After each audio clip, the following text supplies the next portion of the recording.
आप देख रहे हैं न्यूज फर्स्ट नेटवर्क, आपके साथ आपकी आवाज। खबर आ रही गुजरात से, जहां पर हासोट तालुका के कांटासायन गांव में प्राथमिक शाला कांटासायन, तहसील हासोट, जिला भरूच में कन्या केलवणी और शाला प्रवेश उत्सव कार्यक्रम आयोजित किया गया, जिसमें नई उम्मीद ट्रस्ट की तरफ से स्कूल के सभी बच्चों को स्कूल किट का वितरण किया गया।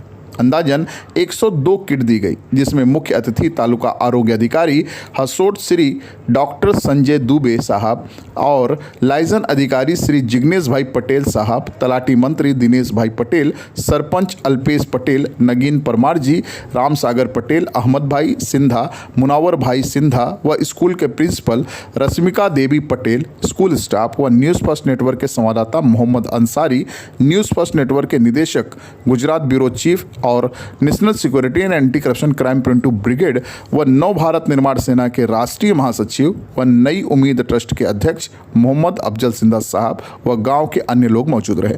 शाला कन्या केलवड़ी व शाला प्रवेश उत्सव बड़े अच्छे से मनाया गया। स्कूल के स्टाफ, वीना बहन व भाविक भाई ने सभी आए हुए मेहमानों का आभार व्यक्त किया। आइए देखते हैं हमारे संवाददाता मोहम्मद अंसारी की ये विशेष रिपोर्ट।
ઉપસ્થિત છીએ અને ખાસ આજે આંગણવાડી બાલવાટિકા અને ધોરણ 1માં પ્રવેશ પાત્ર બાળકોને પ્રવેશ આપવા માટે ઉપસ્થિત માનનીય તાલુકા આરોગ્ય અધિકારી શ્રી ડોક્ટર સંજય દુબે સાહેબ, ગામના સરપંચ શ્રી, એસએમસી અધ્યક્ષ શ્રી, તમામ દાતાશ્રીઓ, શાળાના આચાર્યશ્રી, શિક્ષકગણ, સારી એવી સંખ્યામાં ઉપસ્થિત વાલીશ્રીઓ, વાલા બાળકો અને પ્રવેશ પામતા આંગણવાડી બાલવાટિકા અને ધોરણ 1ના બાળકો. આપણી ભારતીય સંસ્કૃતિમાં 16 સંસ્કાર છે. એમાંથી એક સંસ્કાર એટલે વિદ્યારંભ સંસ્કાર. અને આજનો આપણો આ દિવસ છે એ પ્રવેશોત્સવ એટલે વિદ્યારંભ સંસ્કાર. આપણે બાળકને પ્રવેશ અપાવીએ તલાટી અને વડીલો અને નાના બાળકો એવું આશીષ વચન આપું છું અને ઉમ્મીદ કરું છું. સ્થાપક અફઝલભાઈ તરફથી એક વાત આવી છે કે તેઓ દર વર્ષે આ કીટ તો આપશે, તદ ઉપરાંત બાળ વાટિકાથી લઈ ધોરણ 8મા સુધી દરેક ધોરણમાં જે પ્રથમ, દ્વિતીય અને તૃતીય ક્રમે જે ઉત્તીર્ણ થશે તેઓને પણ એમના તરફથી ઇનામ આપવામાં આવશે. તો આપણે સૌ એમનું કાર્યથી સ્વાગત કરીશું. ખૂબ ખૂબ આભાર અફઝલભાઈ. હવે આજના કન્યા કેળવણી અને શાળા પ્રવેશોત્સવનો જે મહોત્સવ આપણો